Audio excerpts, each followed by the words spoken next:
నిన్న తుంగభద్ర డ్యామ్ 33 గేట్లు పునరుద్ధరణ చేసిన సందర్భంగా 3 రాష్ట్ర ప్రభుత్వాలు ఉమ్మడి సమావేశం తుంగభద్ర డ్యామ్ పరిధిలో జరిగింది. ఈ సమావేశానికి ఆంధ్రప్రదేశ్ ముఖ్యమంత్రి చంద్రబాబు నాయుడు గారు, రేవంత్ రెడ్డి గారు తెలంగాణ ముఖ్యమంత్రి, కర్ణాటక ముఖ్యమంత్రి శివకుమార్ గారు, ముఖ్యంగా కేంద్ర మంత్రి పాటిల్ గారు కూడా ఈ ఇనాగ్రేషన్ కార్యక్రమానికి వచ్చారు. తుంగభద్ర నది పరివాహక ప్రాంత రాష్ట్రాలు ఒకచోట కూర్చోవడం తుంగభద్ర నది పరివాహక ప్రాంతంలో నీటి వినియోగానికి ఉన్నటువంటి సమస్యలు పరిష్కారానికి ఆయా రాష్ట్ర ప్రజలకు ప్రభుత్వాలు ఇచ్చే భరోసాగా ఈ సమావేశం జరగాలి. ఇట్లాంటి సమావేశాలు ఖచ్చితంగా సమస్య పరిష్కారానికి ఉపయోగపడతాయి.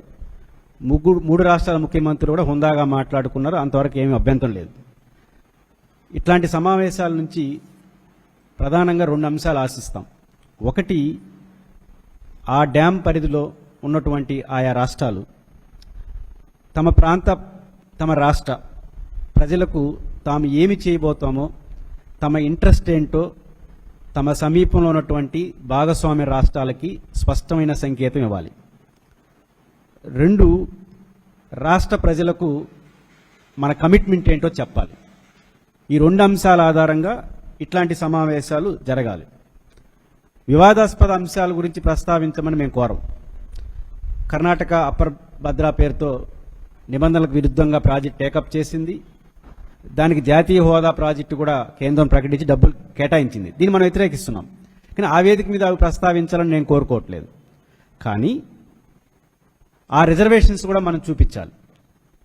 ఉదాహరణకు తెలంగాణ ముఖ్యమంత్రి రేవంత్ రెడ్డి గారు తుంగభద్ర పరిధిలో ఆర్డీఎస్ సమస్య ఉంది, మహబూబ్ నగర్ జిల్లాకు సంబంధించి. ఈ అంశాన్ని ఈ వేదికను ఉద్దేశించి తమ రాష్ట్ర ప్రయోజనాలకు అనుగుణంగా వారు మాట్లాడారు. ఆర్డీఎస్లో నదీ పరివాహ ద్వారా ఒక 10 టీఎంసీలు, కృష్ణా వాటర్ డిస్ప్యూట్ ట్రిబ్యునల్ ద్వారా ఒక 6.6 టీఎంసీల నికర జలాలు డ్యామ్ ద్వారా ఉన్నాయి. 16 టీఎంసీల అవకాశం ఉన్నా మేము కేవలం 5 టీఎంసీలే వాడుకోగలుగుతున్నాం.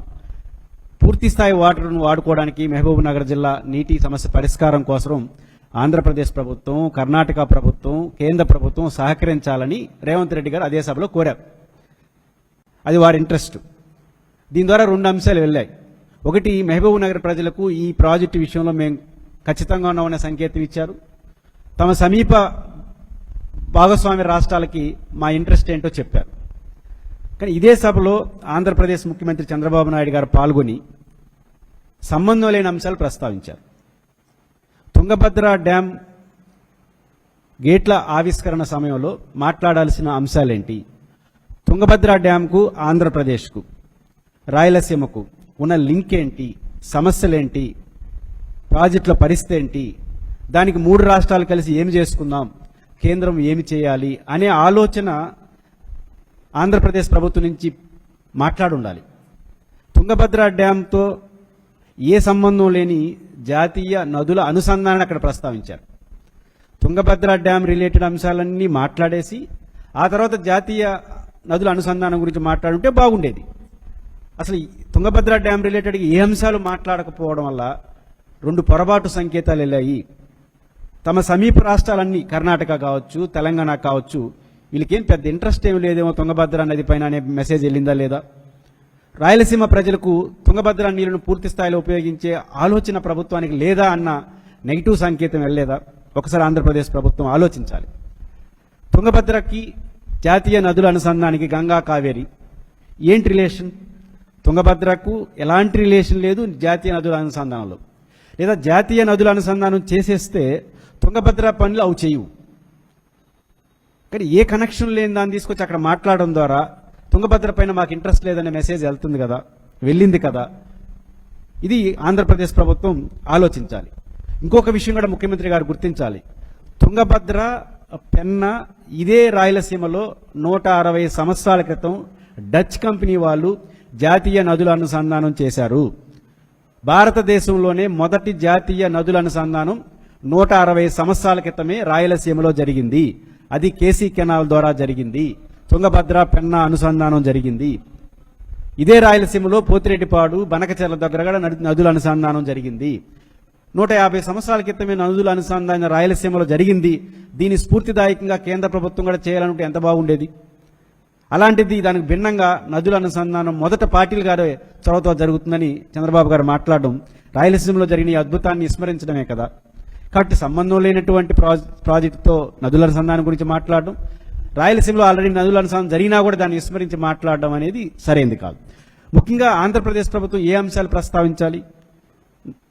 తుంగభద్ర డ్యాంకు సంబంధించి తుంగభద్ర డ్యామ్ నుంచి డ్యామ్ ద్వారా మనకు బచావత్ ద్వారా కానీ కృష్ణా వాటర్ డిస్ప్యూట్ ట్రిబ్యునల్ నుంచి 66.6 టీఎంసీల నికర జలాలు మనకున్నాయి. అదేవిధంగా నదీ ప్రవాహం ద్వారా కేసీ కెనాల్ ద్వారా మరో 30 టీఎంసీల వాటా మనకుంది. దాదాపు 100 టీఎంసీల నీళ్లు మనం తుంగభద్ర నుంచి వాడుకోవడానికి చట్టపరంగా అవకాశం ఉంది. ఈ 100 టీఎంసీలను వాడుకునే ఏర్పాట్లు ఆంధ్రప్రదేశ్ రాయలసీమలో జరగాలి. దానికి ఒక అవకాశం గుండ్రేవుల, హెచ్ఎల్సి, ఎల్ఎల్సి, కేసీ కెనాల్కి కావాల్సిన నీళ్లు తీసుకోవడం. దీనికి పక్క రాష్ట్రాల నుంచి వస్తున్న సమస్య ఏంటి? లేదా ఎగువ భాగన కర్ణాటక నుంచి మనకు రావాల్సిన నీళ్లు ఇన్ టైంలో రానియకుండా డైవర్షన్స్ ఏర్పాట్లు వాళ్ళు చేస్తున్నారు. వీటికి మనకున్న ఇబ్బందులు ఏంటి? ఎట్లా వాళ్ళు సహకరించాలి? ఈ పద్ధతిలో ఆంధ్రప్రదేశ్ ప్రభుత్వం ఏమాత్రం స్పందించలేదు. ఈరోజు రేవంత్ రెడ్డి గారు తెలంగాణ ముఖ్యమంత్రి ఆర్డీఎస్ సమస్యను ప్రస్తావించినప్పుడు 16 టీఎంసీల నీళ్లున్న మాకు 5 టీఎంసీలు తీసుకోగలుగుతున్నాం, మిగిలిన 10 టీఎంసీలు తీసుకునేదానికి ఆంధ్రప్రదేశ్ ప్రభుత్వం, కర్ణాటక ప్రభుత్వం, కేంద్రం సహకరించాలన్నప్పుడు ఇది గోల్డెన్ ఆపర్చునిటీ ఆంధ్రప్రదేశ్ ప్రభుత్వానికి. ఎందుకంటే గుండ్రేవుల ప్రాజెక్టు తుంగభద్రపై నిర్మిస్తాం. గుండ్రేవుల ప్రాజెక్టుని మనం పూర్తి చేస్తే తెలంగాణకు ఆర్డీఎస్తో సంబంధం లేకుండా ఇంకొక 2-3 టీఎంసీలు అదనంగా కూడా ఇవ్వచ్చు. రేవంత్ రెడ్డి గారు ఆ ప్రతిపాదన పెట్టినప్పుడు గుండ్రేవుల ప్రాజెక్టు మేము టేకప్ చేస్తాం, నిర్వాసితులు కొన్ని తెలంగాణ గ్రామాలు ఉన్నాయి, కొంత కర్ణాటక గ్రామాలు ఉన్నాయి, మీరు మాకు సహకరిస్తే గుండ్రేవుల పూర్తి చేస్తాం, మీకు నీళ్లు ఇస్తామని మాట్లాడుంటే ఆ వేదిక పరిష్కారం అయిండేది, గుండ్రేవుల కార్యరూపం దాల్చుండేది, కర్నూలుకు ఒక శాశ్వత పరిష్కారం లభించుండేది, ప్రత్యేక ఏర్పాట్లు చేస్తే గండికోటకు కూడా తీసుకునేదానికి అవకాశం ఉంది. ఈ రేవంత్ రెడ్డి గారు ఇట్లాంటి ప్రతిపాదన చేసినప్పుడు కూడా ఆ ప్రస్తావన చేయకపోతే గుండ్రేవుల ప్రాజెక్టు కట్టే ఉద్దేశం ఉందా లేదా? గుండ్రేవుల ప్రాజెక్టు 2019 ఎన్నికలకు ముందు చంద్రబాబు గారే శంకుస్థాపన చేశారు. ఆ విషయం చంద్రబాబు నాయుడు గారికి తెలుసు. ఇప్పుడు 3 బడ్జెట్లో రూపాయి కూడా కేటాయించలేదు. ఈ ప్రసంగాలు జరిగినప్పుడు తన అభిప్రాయం చెప్పకపోతే ఇంకా గుండ్రేవుల ప్రాజెక్టు టేకప్ చేసే ఉద్దేశం ప్రభుత్వానికి ఉందా లేదా అన్న అనుమానం రాయలసీమ ప్రజలకు వస్తుంది. గుండ్రేవుల ప్రాజెక్టు పట్ల పెద్ద ఆసక్తి లేదని తెలంగాణ, కర్ణాటక అనుకుంటే మన రైట్స్ పట్ల వాళ్ళు ఎట్లా స్పందిస్తారు? ఈ విషయం కూడా ప్రభుత్వం ఆలోచించాల్సిన అవసరం ఉంది. అదేవిధంగా గుండ్రేవుల ప్రాజెక్టు టేకప్ చేసే విషయంలో నిర్లిప్తత ఉంది. ఇంకోవైపు కేంద్ర మంత్రి పాటిల్ గారిని ఉద్దేశించి చంద్రబాబు గారు చాలా ప్రశంసనీయంగా మాట్లాడారు. ఒకటి, జాతీయ నదుల అనుసంధానానికి ఆయనే కారంగా మాట్లాడారు. కేంద్ర మంత్రిని పొగడ్డాన్ని నేనేం తప్పట్ను, కానీ పాటిల్ గారితో కొన్ని సమస్యలు ఉన్నాయి మనకు. ఆ వేదిక మీద మీరు మాట్లాడకపోవచ్చు. పాటిల్ గారు తెలంగాణ అధికారులతో సమావేశం వేసినప్పుడు రంగారెడ్డి ఎత్తిపోతల పథకం విషయంలో ఆంధ్రప్రదేశ్ ప్రభుత్వం రాజీ పడాలి అనే పద్ధతిలో మాట్లాడారు. అలా మాట్లాడితేనే గోదావరి బనకచర్ల విషయంలో ఆలోచిస్తామని చెప్పారు. ఇది చాలా దుర్మార్గం. ఇది రాష్ట్ర హక్కులను హరించివేయడం. ఆ మంత్రి అక్కడ కూర్చున్నారు. దాంతోపాటు తుంగభద్ర డ్యామ్ ఎగువ భాగాన అప్పర్ భద్రాన్ని టేకప్ చేస్తా ఉంది కర్ణాటక ప్రభుత్వం. ఆ అప్పర్ భద్రకు నీటి కేటాయింపులు లేవు, చట్టపరమైన అనుమతులు లేవు. ఏమీ లేకపోయినా కేంద్ర ప్రభుత్వం జాతీయ హోదాను ప్రకటించింది, నిధులు బడ్జెట్లో కేటాయించింది. మనం అభ్యంతరం చెప్పాలి. ఎందుకంటే తుంగభద్ర డ్యామ్ పైన, తుంగభద్ర డ్యాంలో నీళ్లు కానీ ఆ ఎగువ భాగాన్ని కానీ వాళ్ళు ఎత్తిపోతల పథకాలు లాంటి స్టార్ట్ చేసేస్తే కిందకు మనకు నీళ్లు రావు. రాకపోతే రాయలసీమకు వచ్చే నీళ్లు ఆగిపోతాయి. దీని అభ్యంతరం ఆ వేదిక మీద చెప్పకపోయినా ఆయన గొప్పవాడని ప్రశంసించేస్తే ఇంకా మన హక్కులు ప్రొటెస్ట్ ఎట్లా జరుగుతుంది? ఎట్లా మనం సొంతం చేసుకోగలం? ప్రభుత్వాలు ఆలోచించాలి. నిజానికి ఆ వేదిక మీద నుంచి చంద్రబాబు నాయుడు గారు గుండ్రేవుల ప్రాజెక్టు గురించి ఏం మాట్లాడి ఉండాలి? మనకు విభజన చట్టం ప్రకారం రాయలసీమకు బుందేలు తనఖా ప్యాకేజీ అమల్లో ఉంది, చేయాలి. కేంద్ర ప్రభుత్వం చేయలేదు. కాబట్టి ఒక డిమాండ్ చేయొచ్చు కదా, ఒక రిక్వెస్ట్ చేయొచ్చు కదా. మనకు విభజన చట్టం ప్రకారం మీరు బుందేల్ కంటి తరహా ప్యాకేజ్ ఇవ్వలేకపోయారు కాబట్టి కనీసం గుండ్రేవుల ప్రాజెక్టుని ఒక జాతీయ హోదా ప్రాజెక్టుగా చేయండి. కర్ణాటకకు కొంత న్యాయం జరుగుతుంది, తెలంగాణ ఆర్డీఎస్ సమస్య పరిష్కారం అవుతుంది, తెలంగాణ కర్ణాటక ఇద్దరు కూడా మాకు సహకరించండి అని ఆ వేదిక నుంచి అడుగుంటే ఒక జాతీయ ప్రాజెక్టుకు ప్రతిపాదన పోయిండేది, రాష్ట్రానికి బడ్డం తగ్గుండేది కదా. అదే కర్ణాటకలో ఎలాంటి విభజన చట్టం లేకపోయినా అనుమతులు లేకపోయినా గుండ్రే అప్పర్ భద్రకి జాతీయ హోదా ఇచ్చారు కదా, మాకు ఇవ్వండి మనం ఎందుకు అడగలేకపోతున్నాం, అన్ని హక్కులు ఉన్నా కూడా ప్రభుత్వం ఆలోచించాలి. కాబట్టి ఇట్లాంటి మీటింగుల్లో ఆంధ్రప్రదేశ్ ముఖ్యమంత్రి గారు రాయలసీమకు వరప్రసాదని ప్రాణప్రదం మనకు ఖచ్చితంగా ఈ తుంగభద్ర నది దాదాపు 100 టీఎంసీల నికర జలాలు మనకు హక్కుగా వాడుకునేదానికి అవకాశం ఉంది. అటు కేసీ కెనాల్ కావచ్చు, హెచ్ఎల్సీ కావచ్చు, ఎల్ఎల్సీ కావచ్చు, భైరవాన్ తిప్ప కావచ్చు, గుండ్రేవులు కావచ్చు, ఆర్డీఎస్ సమస్య ఇవన్నిటి పరిష్కారం మనకు తుంగభద్ర ద్వారా జరుగుతుంది. యాజ్ పర్ బచావత్ ప్రకారం తుంగభద్ర నదీ జలాల నుంచి కేవలం 32 టీఎంసీలు మాత్రమే కృష్ణలో కలపాలి. కానీ ఆచరణలో 200 టీఎంసీలు కూడా వస్తున్నాయి. మనం సిద్ధేశ్వరం పైన కానీ ప్రత్యేక ఏర్పాట్లు చేసుకుని 100 టీఎంసీలు కాదు 200 టీఎంసీలు వాడుకున్నా కూడా ఎవరు అడిగేదానికి అవకాశం లేదు. అలాంటి అరుదైన ప్రాజెక్టు విషయంలో ప్రభుత్వం ఎందుకు నిర్లక్ష్యం చేస్తూ ఉంది? ఆలోచన లేకుండా నేరుగా నదుల అనుసంధానం పేరుతో డైవర్షన్ చేయడం అనేది సరైనది కాదు. చంద్రబాబు నాయుడు గారు ఒక ముఖ్యమైన అంశాన్ని ప్రస్తావించారు. నీటి లభ్యత గురించి వాళ్ళు ప్రధానంగా మాట్లాడారు. ఒక్కోసారి వర్షాలు రావట్లేదు, ఇబ్బందిగా ఉందని. ఇట్లాంటి సమయంలోనే మాజీ ముఖ్యమంత్రి జగన్మోహన్ రెడ్డి గారు ఒక మంచి ఆలోచన తీసుకొచ్చారు, రాయలసీమ ఎత్తిపోతల పథకం. రాయలసీమ ఎత్తిపోతల పథకం ఎంత దూరదృష్టితో చేసిందంటే, కృష్ణా నది కానీ తుంగభద్ర నదికి కానీ మనకు శ్రీశైలం డ్యామ్ అన్ని రిజర్వాయర్లలో గేట్లు ఎత్తేసి నీళ్లు తీసుకుంటాం. రాయలసీమ దురదృష్టం, శ్రీశైలం ప్రాజెక్టు సరైనగా డిజైన్ చేయకపోవడం వల్ల గేట్లు మూసేసి వెనక నుంచి నీళ్లు తీసుకోవాల్సిన దుస్థితి. కాబట్టి ఇక్కడ మనకు వరద రోజులు తగ్గిపోయినాయి, వరద ప్రవాహం పెరుగుతూ ఉంది. మరోవైపు శ్రీశైలం డ్యాంలో పూడిక వల్ల 100కు పైగా టీఎంసీల నీళ్లు నిల్వ సామర్థ్యం కోల్పోయింది. శ్రీశైలం డ్యాం నిల్వ సామర్థ్యం కోల్పోయింది, వరద రోజులు పడిపోయినాయి. కాబట్టి వరద రోజులు వచ్చిన నేపథ్యంలో శ్రీశైలం డ్యాం, నాగార్జున సాగర్, ప్రకాశం బ్యారేజ్ నిండేసి అంశలదీవి దగ్గర సముద్రంలో కలిసే ఈ సమయంలో ఒక 20 రోజులు ఎంతో ఉంటుంది. ఈ టైంలో వీలైనంత త్వరితగతిన శ్రీశైలం ఎగువ భాగాన్ని నుంచి మనం నీళ్లను లిఫ్ట్ చేసుకోవడం రాయలసీమ ప్రాజెక్టుకు చాలా అవసరం. ముఖ్యంగా చిత్తూరు జిల్లా, కడప జిల్లా, అంద్రీనివా గాలేరు నగర్ ప్రాజెక్టుకు ఇంతకు మించిన పరిష్కారం లేదు. పోతిరెడ్డిపాడుకు నీళ్లు రావాలంటే 854 అడుగు ఎత్తులో శ్రీశైలంలో నీళ్లు ఉండాలి. అట్లా ఉండే పరిస్థితి లేదు. తెలంగాణ ప్రభుత్వం లెఫ్ట్ బ్రాంచ్ నుంచి కరెంట్ ఉత్పత్తి చేసేస్తా ఉంది, ఆంధ్రప్రదేశ్ ప్రభుత్వం రైట్ బ్రాంచ్ నుంచి కరెంట్ ఉత్పత్తి చేసేస్తా ఉంది. ఈ టైంలో లిఫ్ట్ ఇరిగేషన్ స్కీమ్ తీసుకురావడం ద్వారా వరదల సమయంలో రోజుకి 3 టీఎంసీలు చొప్పున కనీసం 30-40 టీఎంసీలు పోతిరెడ్డిపాడు కింద బనకచెర్ల పైన పోయగలిగితే ఖచ్చితంగా గాలేరు నగర్కి ఒక మంచి అవకాశం వస్తుంది. ప్రత్యేక ఏర్పాట్లు చేస్తే చిత్తూరు జిల్లాకు సంబంధించిన అంద్రినివాకు, మదనపల్లి ఏరియాకి నీళ్లు తీసుకోవడానికి అవకాశం వస్తుంది. అలాంటి అరుదైన ప్రాజెక్టు రాయలసీమ ఎత్తిపోతల పథకం.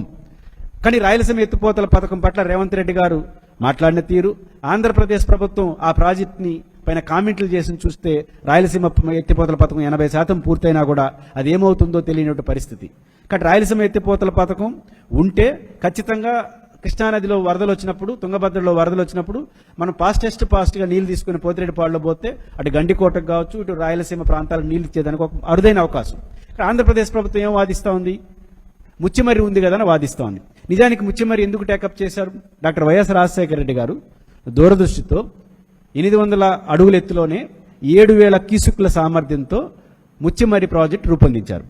ఆ ముచ్చిమర్రి ప్రాజెక్టు సాంకేతికంగా అన్ని అనుమతులు తీసుకొచ్చారు. దాని లక్ష్యం ఏంటంటే కేసీ కెనాల్ స్థిరీకరణ. కేసీ కెనాల్ స్థిరీకరణ కోసం ముచ్చిమర్రి ప్రాజెక్టుని రాజశేఖర రెడ్డి గారు టేకప్ చేశారు. తర్వాత చంద్రబాబు గారి కాలంలో అది పూర్తయింది, ఇనాగ్రేషన్ చేశారు. ఈరోజు ముచ్చిమర్రికి 7000 క్యూసెక్కులు పర్ డే, అంతమించి తీసుకోలేరు. మాల్యాల దగ్గర నుంచి, ముచ్చిమర్రి దగ్గర నుంచి 2 ప్రాజెక్టుల నుంచి అంద్రినివాకు నీళ్లు వస్తాయి. అంద్రినివాకు ఉపయోగించినటువంటి ముచ్చిమర్రి ప్రాజెక్టును రాయలసీమ ఎత్తిపోతల పథకానికి ప్రత్యామ్నాయంగా మాట్లాడుతున్న ఆంధ్రప్రదేశ్ ప్రభుత్వం. ఇది ఎటువంటి పరిస్థితుల్లో ప్రత్యామ్నాయం కాదు. ఎందుకంటే రోజుకి 7000 క్యూసెక్లే, హాఫ్ టీఎంసీనే దాదాపు. హాఫ్ టీఎంసీ అది కూడా కేసీ కెనాల్ స్థిరీకరణ కోసం, అంద్రినివా కోసం ఉపయోగిస్తున్నాం. మాల్యాలు కూడా చాలా తక్కువ టీఎంసీలు వస్తాయి నీళ్లు. అంటే ఆ ప్రాజెక్ట్ని పోతిరెడ్డిపాడుకి లింక్ చేయడం ఏంటి? నిజంగా ప్రభుత్వానికి చిత్తశుద్ధి ఉంటే రాయలసీమ ఎత్తిపోతల పథకానికి ప్రత్యామ్నాయం ముచ్చిమర్రి అని మీరు నమ్మేట్టుగా ఉంటే ఈ 3 ఏళ్ల కాలంలో 3 రూపాయలైనా కేటాయించారా?